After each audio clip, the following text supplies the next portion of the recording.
Welcome back to Face the Nation. We have some brand new CBS News YouGov Battleground Tracker poll numbers looking at how the immigration crisis could affect the midterm elections.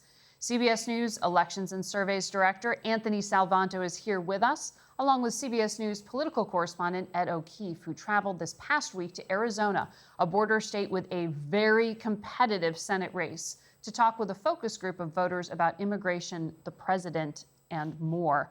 So, Ed, what did you find? Well, look, we spoke with 4 voters, 2 Republicans, one with very strong feelings about the president, one that leans conservative, and 2 Democrats. And, you know, they didn't have much in common, but what they did have in common is strong feelings about immigration and who exactly they think is crossing the border. We're being inundated with people from all over the world that come across that border, and we don't know anything about them. And a lot of people have lost their lives on account of it, on MS-13. This country is a country of immigrants. But, you know, your parents came here from somewhere else. You know, I'm talking MS-13. You know what MS-13s are? So we're going to deny people a safe haven because there's a few bad ones? There's not just a few bad ones. There's thousands of them. One of my biggest concerns is with such opposing forces of opinion that lead the country where it is. So when you're dealing with somebody like Trump, the issue that happens there is that coming out of the gate, there's so much toxicity in the statements that are made. Right. I'm a Mexican immigrant. Right. I am a United States citizen. I am not here to rape anybody, nor is my family, nor am I here to sell drugs, right? I condemn those people. I did it the right way, right? You could say I didn't come here seeking asylum. That wasn't my case. When you guys see what's transpired in the last few days, the stories about young children, kids up into their teens being separated and put in different facilities. Karine, when you see those images it breaks my heart. You know, a woman can't watch that without feeling, you know, a desire to, you know, to stop that. And do they have the way to take care of them the way they should? You know, they're laying on sleeping bags with aluminum foil, you know, wrappers on them. So, yeah, it's hard to watch. You know, a lot of those people are here illegal. They come across the border. They knew they were, when they come across that border, they were coming illegally. I kind of see like both sides of it. You know, I see like the absolute humanitarian aspect of like wanting to help other people out, but then the opposite side of that coin, you know, of trying to keep like our own citizens safe. Anthony, you hear people talking about immigration as a threat or as an American value here in this conversation. What does this mean for some of the very heated races that we are seeing? What are you seeing out there in your poll numbers? Well, what you heard from the gentleman, that description of gang members, is something that we're hearing in the polling from the president's supporters, from Republicans, whether they live 20 miles from the border or 2,000 miles from it. We asked them to describe who it was that they thought was coming across the border and why. And you did see the president's supporters more likely to say that at least some were gang members and criminals, but folks on the left and Democrats, a lot of independents, describe them as people looking for work, describe them as people who are fleeing violence. Those very different conceptions affect what you think of policy, because that affects what you think of the people who are impacted by it. And then we see these big differences on what happens next. So to your point about what happens in the midterms, you've got big differences on whether the government should prioritize reunifying the families who've been separated, with Republicans saying it's a lower priority, Democrats saying it's a higher one, and Republicans saying the president has fixed this problem, Democrats saying that he hasn't, and there are more Democrats who say it will be a factor in their vote in the midterms coming up.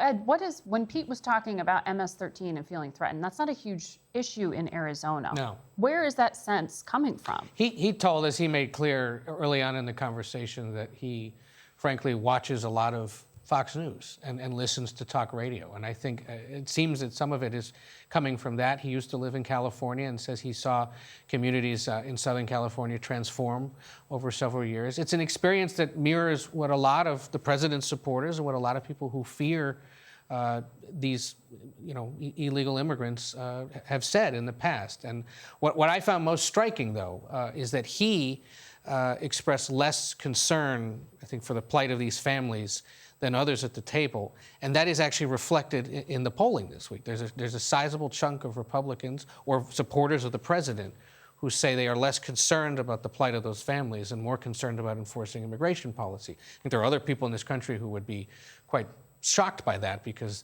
they see keeping families together as a more American ideal. But you know, it's an incredibly emotional issue for people out there because they're on the border, and it's something that has dominated especially local politics for several years. And the president thinks this is a good issue to run on. He said that going into November. But what about Texas, Arizona, Florida, some of these very competitive races? Right. In Texas, you know, the Democrats would like to try to pick up a Senate seat, but the incumbent senator, Ted Cruz, we find in our polling has a substantial lead. You know, that's a high hurdle for Democrats to get over. In Arizona, another border state with a hot Senate race, our polling finds that the Democrats have a very good chance to pick up a seat, but they may have to trade it for Florida, and that's another place where we poll where it looks like the incumbent Senator Bill Nelson is in trouble. Governor Rick Scott is running against him and has a slight lead. But you know, in all of this, we see these big differences in when people describe the way in which we ought to approach the immigration problem between the idea of toughness and the idea of kindness and what kinds of values that represents. We've got people who say that because they've committed a crime, they have to be dealt with in a tough and very punitive manner. And we've got people who say that being kind reflects American values. Those big differences seem like there's a massive gap between us that I think will have to be borne out as these races go forward. So Ed, apart from the emotional, tell me about the economic. What did you hear from voters? Yeah, this actually was quite revealing because, you know, Republicans have been saying that they plan to campaign on the strength of the economy, on the success of their tax reform plan. They had very different opinions, divided opinions on immigration, but when it came to the economy, look at how much they agreed things are actually doing all right. To borrow and adapt a phrase that Ronald Reagan once used, do you feel you're better off than you were 2 years ago? It's tough to answer. I would say yeah. That I am. Just having looked at, like, you know, how the S&P 500 has been trading, like NASDAQ and things like that, I would say that I am up. Karine? Better off than 2 years ago. Yes, the tax plan has put more money on my paycheck. So you've seen a difference? Yes, yes. Christina? Personally, I mean, in the past 2 years, I've seen an increase in wage because I switched jobs, right? So I'm chasing another job to make more money as a salary base. I'm not an economist, but I mean, if I'm seeing gas prices go up, I'm seeing mortgage rates go up, that concerns me. Pete? I'm satisfied with the economy. It's going down, it's going to get better. It's upward bound. So Anthony, are people going to vote their pocketbooks and put aside the immigration upset? Well, across the board, people do say the economy is good. They say their local economy is good. They think the national economy is good. It's true that optimism is high, and it's pretty clear that that is buttressing the president's approval ratings, keeping them at least very steady. The folks opposed to him are a little bit less optimistic, but even they think the economy is pretty good. All right, thank you both. We'll be right back.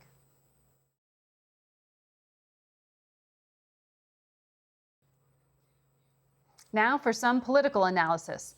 Shannon Pettypiece is a White House correspondent for Bloomberg News. Leslie Sanchez is a CBS News political contributor.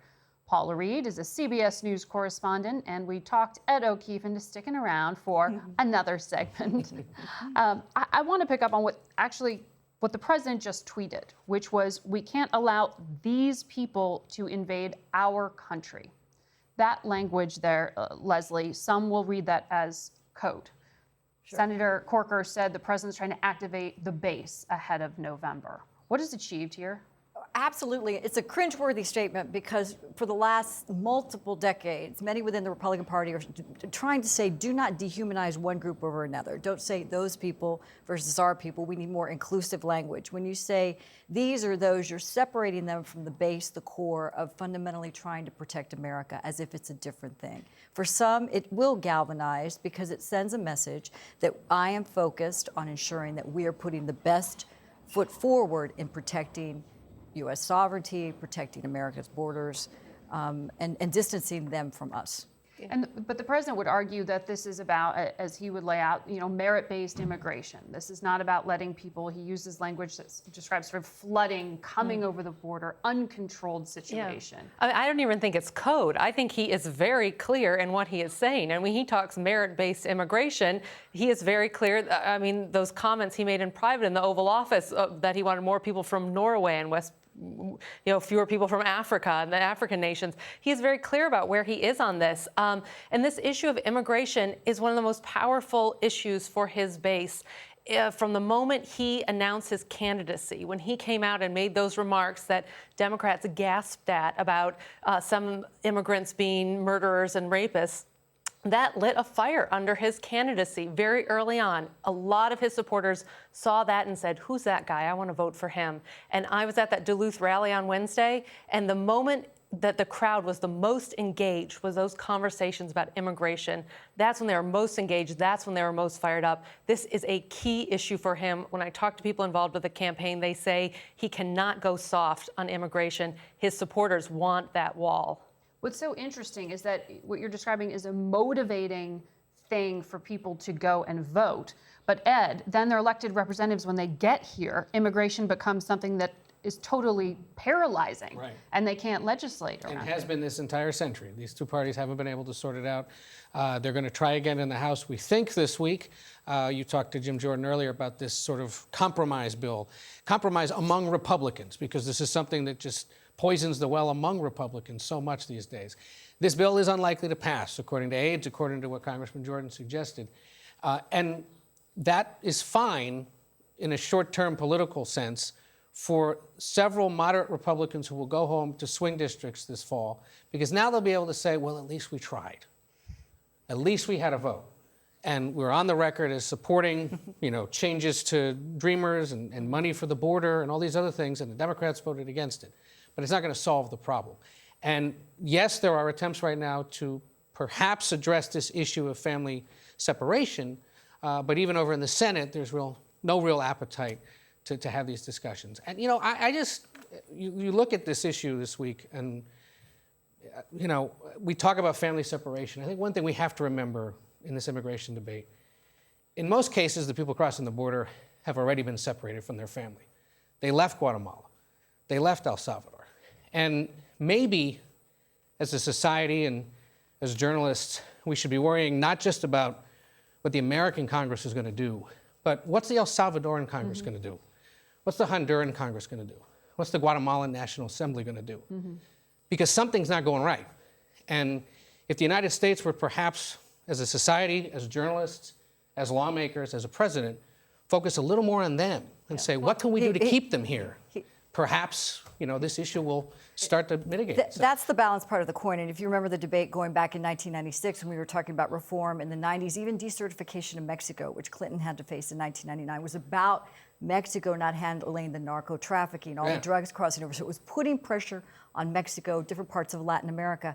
You don't see, and the argument was there's no bilateral relations, it's going to really damage, but there is not a conversation about specifically what is happening, the push-pull within those countries. You just see the humanitarian crisis. The president does have two solutions. One, pull aid from countries like El Salvador who are not taking immigration seriously, and two, put in NAFTA an immigration clause that if you don't crack down on immigration, we're going to punish you. So a solution that's far different than a lot of people are probably thinking, but that's his approach. Paula, I want to ask you about those children who are directly affected right now. There are still about 2,000 in U.S. detention that the administration is trying to reunify. According to our latest poll, though, this is interesting.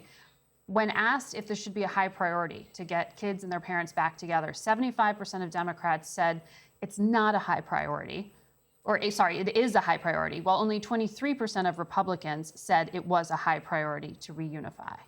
Well, it's interesting to look at the administration. Clearly, they're aligned with their base, because in the hours following this executive order, we were talking to top Justice Department officials, and there was no plan, and it didn't appear any consideration to how to reunify these children with their parents. And as of right now, this number stands at about, as you said, 2,000. Customs and Border Patrol, they were able to reunify about 500 kids. But as of right now, they say they know where these 2,000 children are, but there is no grand plan for how to reunify them. And in about 3 weeks, unless Congress Congress takes action or a judge in California agrees to modify this rule that says you can only keep a child in federal detention for 20 days, they're going to have to once again start separating families again and have to add to that number. So it is really surprising that over the course of this week, reunifying those children with their families has not been a top priority. And that is that Flores ruling, that time duration you talked about. And Senator Corker was saying he thinks there might be some way to legislate to give the administration essentially more time.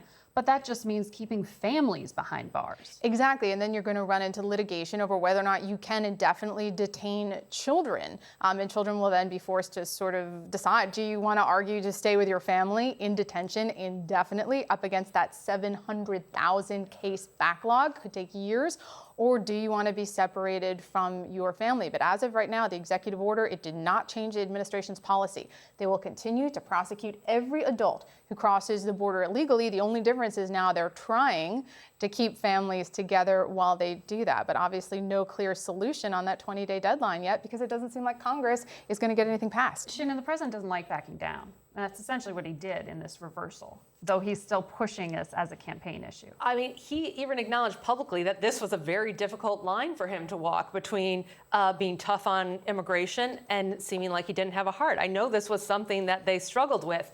Within the White House, it was very obvious once this became a visual story, once there were photos, once there was audio, that something had to be done. But that executive order also did something where it knocked the legs out from under a lot of attempts in Congress. It pulled away any leverage Congress had to say, listen, we have to do something immediately. Look at the videos, look at the photos, look at these sounds. We have to act.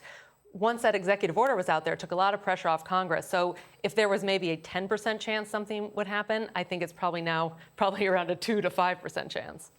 Yeah, no, it took the legs out from under it. And again, they'll try this week.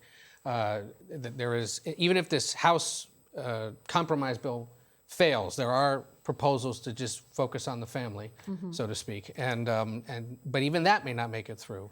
And the issue over in the Senate is you've got two competing proposals that would essentially allow the families to stay together, and the question will be, do they stay behind bars together, or can they be released? Catch and release is something the president campaigned against and Republicans don't like. I think there's many Republicans who feel it was an unnecessary evil, and just to put stark contrast on that. But if you back up on this issue a little bit and you look, the president found America's pain point. And it wasn't so much even the pictures as the audio. And a lot of Republicans I talked to, even bundlers, people that put big amounts of money together, said when they heard the cries of the children without visual, being separated, that was the moment where America knew this was too far, and that's when the president retreated. Leslie, where are Democrats on this, though? Because you aren't hearing an alternative proposal being put forward. This is exactly what they're going to say. So if the president's political pulse, he's very acute at understanding where this movement, where this wave is. This is breaking up the status quo and the establishment Republican base that's never done anything more, many Republicans would argue, than 10% better than the Democrats. This is actually forcing border security and some sort of enforcement on the U.S.-Mexico border. Now we're talking about even a pathway to citizenship for DACA. Hardliners would never have had that kind of conversation. So it's really, in some ways, people say it's the pressure on the Democrats, it's the pressure on the Republicans. And if you think about it, it is a very galvanizing issue, to her point, for November. I am doing something about it. It's increased the collective consciousness on it. And while we always said, to Ed's point, that immigration is taboo because it depresses ethnic minority vote, this conservative Latino vote, in this case, it galvanizes the rest of his Trump base. And for years, Republicans have wanted to avoid immigration. It's the third rail of Republican politics. I've never seen Republicans fight over anything as strongly as they fight over immigration. And this president has forced that issue to the surface. He has forced them to talk about it, forced them to confront it. Jailbreak is what Bob Corker forewarned. Yeah. Another issue among Republicans is trade policy right now. It's going to be a huge issue in Midwestern states. It's going to be a huge issue in the race to succeed Corker in Tennessee, because these are states that rely on manufacturing, on the manufacturing sector, and they're going to take a hit. And I think people are already worried about it. But there's fear among Republicans to stand up to the president. Totally, because they'll end up like Bob Corker or Mark Sanford in South Carolina. The problem is they're going to start getting phone calls. They're going to be confronted by voters as they go home on the weekends, and they're going to be able to come back to the president and say, I have no choice. You have to be able to tweak this. Paula, real quickly on Peter Strzok, the FBI agent, and this deposition this week. What do Americans need to pay attention to here? Well, this is the next phase of undermining the origins of the Russia probe. And after we have the Inspector General report, there are some text messages that Strzok sent for which there is no explanation. There is nothing that is going to satisfy the regular Americans. There's no reason that you would want to call a candidate you're investigating a quote effing idiot or talk about the way his supporters smell. So this is going to be really fertile ground for the president and Republicans who want to undermine the origins of the Russia investigation, because not only was Strzok leading the Clinton investigation, he was also leading the Russia investigation and working with Mueller until he was fired over these texts. So that's definitely going to be something we will hear more about. All right, thanks to all of you. We'll be back in a moment with a look at a big change for women in Saudi Arabia.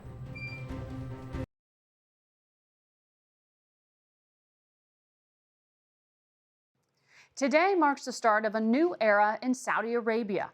Women are being allowed to drive legally for the first time. It's a practice taken for granted in most of the world. But for the Saudis, it's one more sign of changing times. CBS News foreign correspondent Holly Williams reports from Riyadh. Women here in Saudi Arabia have finally been given the green light to drive. But at the same time, the Saudi authorities have been arresting women's rights campaigners. At the stroke of midnight last night, the second it became legal for them to get behind the wheel, these groundbreaking Saudi women hit the gas. How are you feeling? I'm glad. I'm so happy and excited. I came from my home by myself and no one can stop me. It's been 28 years since a small group of brave Saudi women began demanding the right to drive, illegally taking the wheel, risking arrest and shaming their government. But they didn't get anywhere until the arrival of Saudi Arabia's new reforming crown prince, Mohammed bin Salman. He's also allowed girls to play sport in public schools, opened cinemas for the first time in decades, and permitted music to be performed in public, a taboo for many conservative Muslims. Saudi rock band Most of Us wrote this song in support of women drivers, with apologies to Steppenwolf.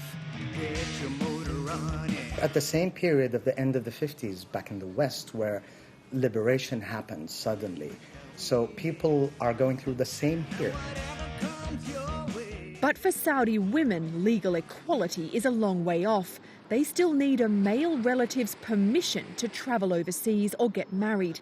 And in recent weeks, several women's rights campaigners have been arrested. The government says they conspired against it. Others believe they're being punished simply for criticising the authorities. Our Holly Williams in Riyadh, Saudi Arabia. We'll be right back.